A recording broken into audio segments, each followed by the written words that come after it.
They said Earth was finished when the hunting fleets arrived. Cold, metallic behemoths descended on our cities, not to conquer, but to play.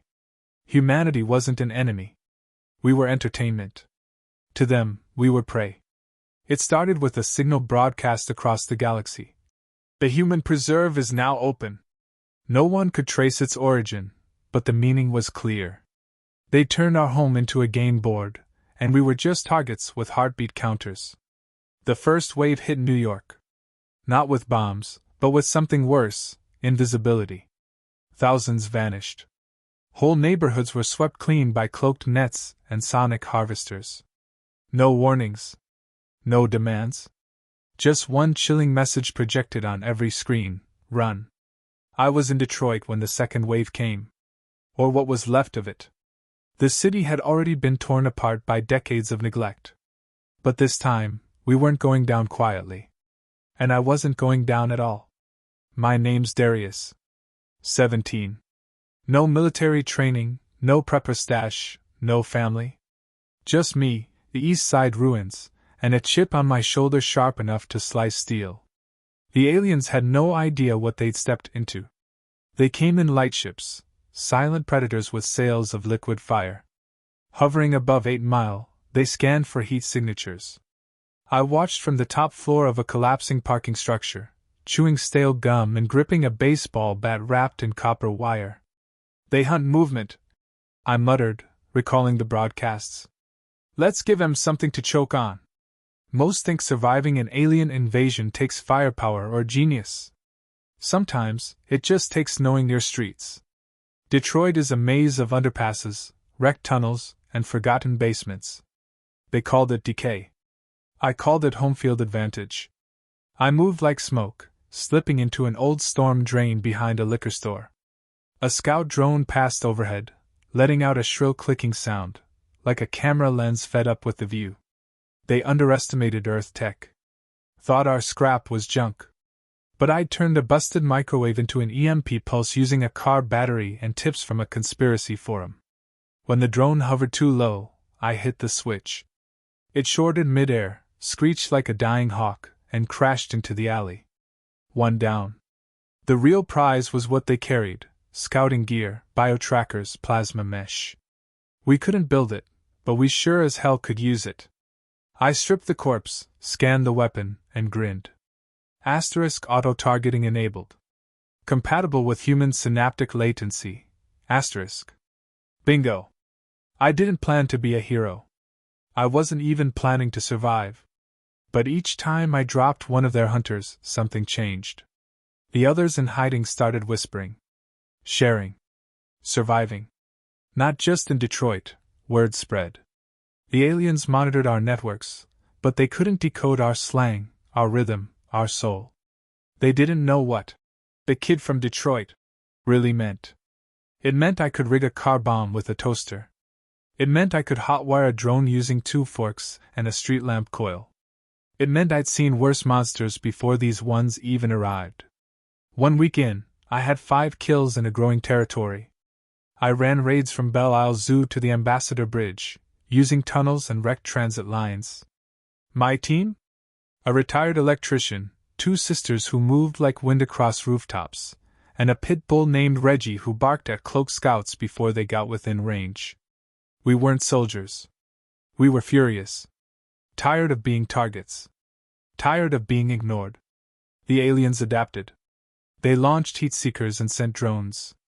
I countered with misdirection and fire. Light 10 trash piles and dump meat in one. Guess where their drones go? They came to hunt. But the board was shifting. And now, the hunters were dying faster than they could adapt. The real turning point came during a raid on their relay station inside the ruins of an old Chrysler factory. I didn't know it then, but that attack would flip the narrative. We entered through the collapsed assembly line, cloaked by a jerry-rigged Faraday cage to block their scans. The girls scaled the support beams and cut power feeds. Reggie wore a harness rigged with grenades and a pressure trigger. He didn't need instruction. He just looked at me once and went. The explosion wiped out their uplink for the region.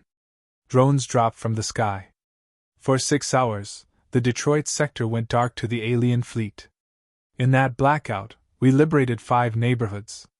The next day, a new broadcast hit every human screen. Not alien. Human. Asterisk. This is Darius from East Detroit. You came here to hunt? Fine. Just know, we shoot back. You ain't the only ones with teeth. Asterisk. The message spread like fire. Resistance groups from Chicago to Nairobi dubbed themselves the Detroit Pack. The aliens responded by renaming the sector Zone Crimson, their highest threat level. Not because of our weapons, but because of one human kid who wouldn't play dead. Funny thing? I never wanted glory. I just wanted my neighborhood back. But if that meant turning shadows into ambushes, sewers into warpaths, and every discarded soul into a weapon, so be it. The hunt wasn't a game anymore. This was war. And Detroit? Detroit was the final level. They didn't come back the next day. Not visibly, anyway. No ships. No scouts. Just the kind of silence that makes even the toughest start to wonder, had we scared them off? Or were they just watching? I didn't like it. Not because I wanted more action, but because quiet from predators means only one thing: they're changing tactics. That night, we moved underground, literally. The Detroit sewer grid became our base of operations. Wet, rank, and crawling with rats the size of cats, but the walls blocked their scans and the steam masked our heat. From beneath, we rebuilt. We now had control of 6 zones and were feeding hack signal pulses back into the alien network to scramble their intel. But something strange started happening. The gear we'd stolen began to fail. Plasma casings melted. Trackers fizzed. The alien tech was decaying, biologically. Self-corrupting tech, said Lina, one of the rooftop sisters, as she peeled apart a burnt relay node. It's got fail-safes. It dies when we use it too long. They didn't want their toys in human hands. We needed new solutions. So I hit the scrapyards. Detroit's junkyards are cathedrals of forgotten machines. And in those twisted skeletons of cars, buses, and buried electronics, I found my next move: hybrids. Alien parts fused with Detroit's soul. Plasma conduits powered by diesel engines. Motion turrets hooked into VHS tape loops. Reggie wore a vest stitched from Kevlar and alien mesh, turning him into a 4-legged tank. Then came the scream. It wasn't human. It wasn't mechanical. It came from deep within the sewer, like something old and angry had just woken up. Reggie went rigid. Lina's hand dropped to her pulse rifle. What the hell was that? She asked. I didn't know. But within hours, the scream echoed again, this time above ground. 3 blocks from our safe zone, a local crew had gone missing. No wreckage. No bodies. Just charred footprints and claw marks like something had dragged them underground. The hunters were gone. They'd sent in something new. I assembled every survivor I could. We weren't trained, but we were learning. I stood atop a Flip City bus in the center of the underground parking garage we used as our war room. We've drawn blood, I told them. They're switching games. That thing, whatever it is, they dropped it here to break us. We don't wait for it to strike. We hunt it back. A murmur. Then a shout. Then fists in the air. The Detroit Pack moved. We tracked its trail to the ruins of a cathedral near Grand Boulevard. The stained glass still shimmered behind the scorched walls. We swept in from 5 angles. Reggie led the charge. Nothing moved. Then Lina's voice crackled over the comms. North wing. Something's breathing. We moved fast. I had a jury-rigged plasma cutter. Lina had a modified net launcher. The others carried flamethrowers built from car parts and fury. The creature wasn't what we expected. It was tall and vaguely humanoid, but disturbingly wrong. Like someone had stretched it past sanity. Its joints bent in reverse. Its skin was pale and slick with shifting glyphs that pulsed in and out of visibility. And its face. Its face looked human. Not exactly human, but close enough to chill the blood. Like it had studied us and tried to wear us. And the worst part? It was laughing. A low, static-laced chuckle that echoed off the broken pews. Then it charged. Chaos followed. Screams. Fire. The thing moved like lightning, every limb a weapon. I lunged with the plasma cutter. It caught my arm and spun me into a wall. Lena's net hit its back, but it tore free like the mesh was paper. Then Reggie bit its leg. The thing shrieked, a true scream this time. High-pitched. Wounded. And for a second, it bled. Alien creatures shouldn't bleed red. It stumbled, and I was on it. I jammed the cutter into its spine and twisted. Sparks flew. Something ruptured. And the creature folded in on itself, collapsing into a pool of steaming sludge and broken metal. We stood there, panting, bleeding, stunned. "What the hell was that?" Lena asked. I didn't answer. I looked around the cathedral and saw old prayer candles still scattered near the altar.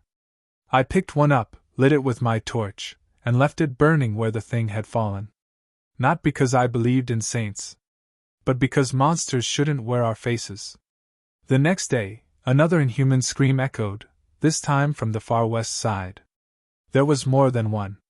The game had changed again. So we changed with it.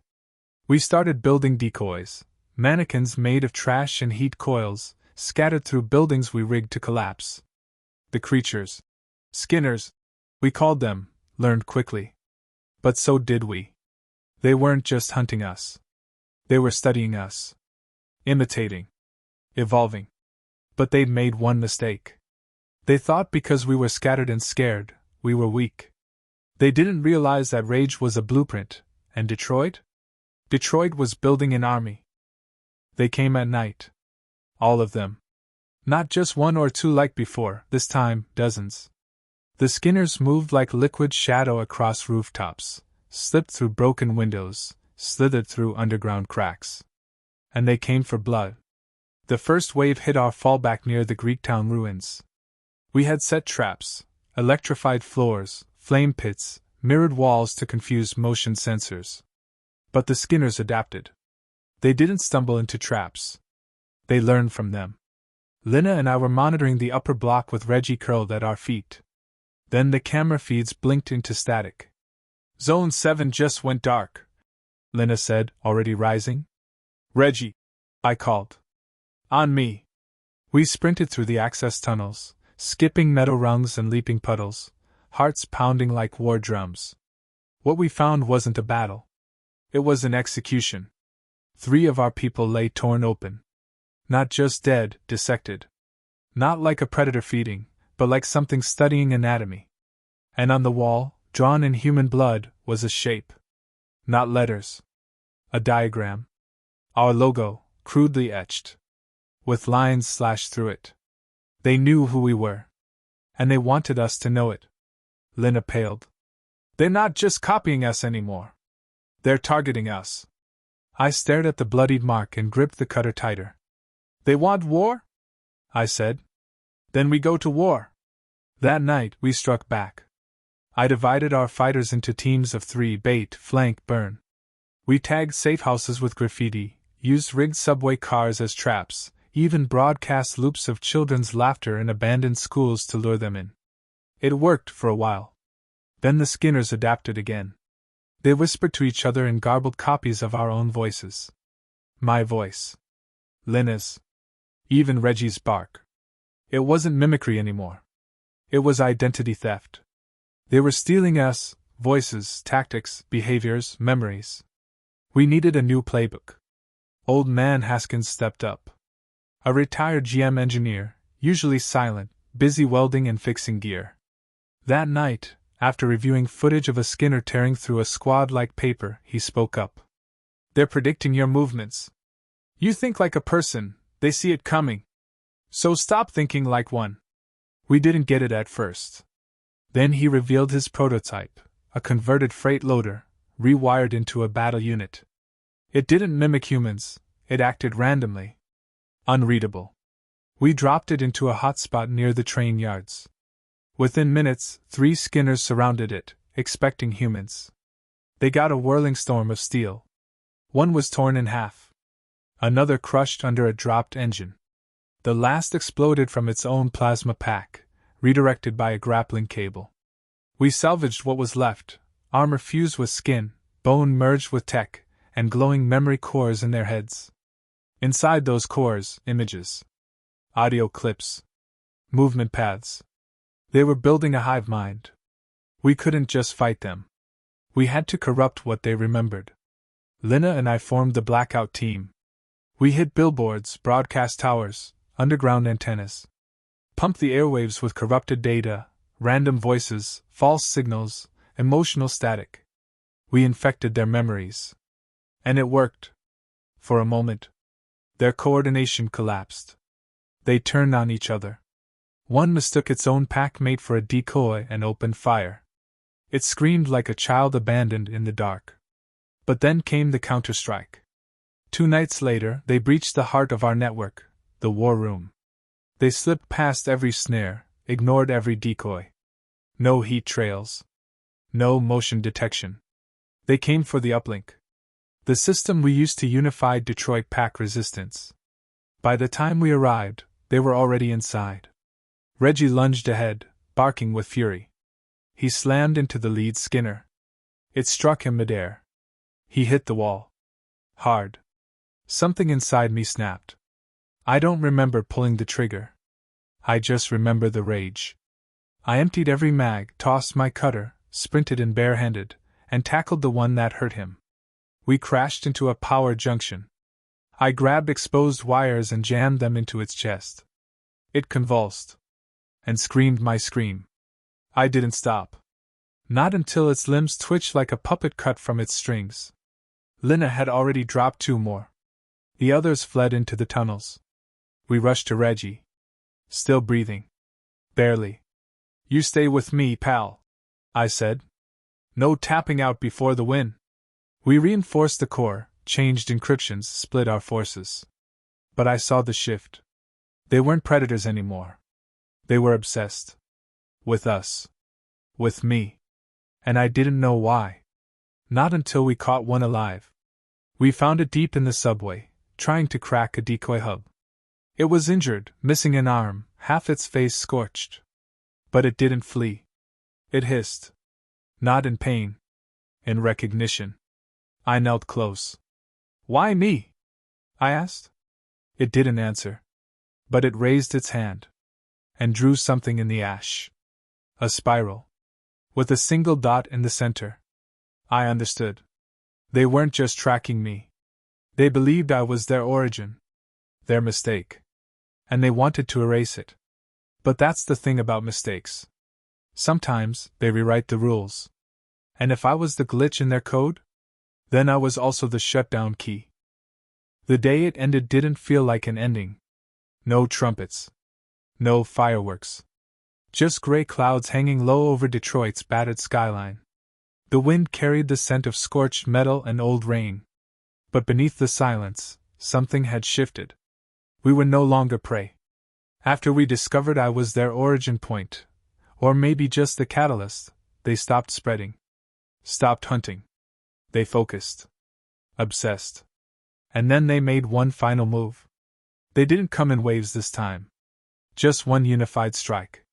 Every remaining Skinner, every mimic, every fragment of that broken hive mind, headed straight for the central power plant near Jefferson Avenue. Why there?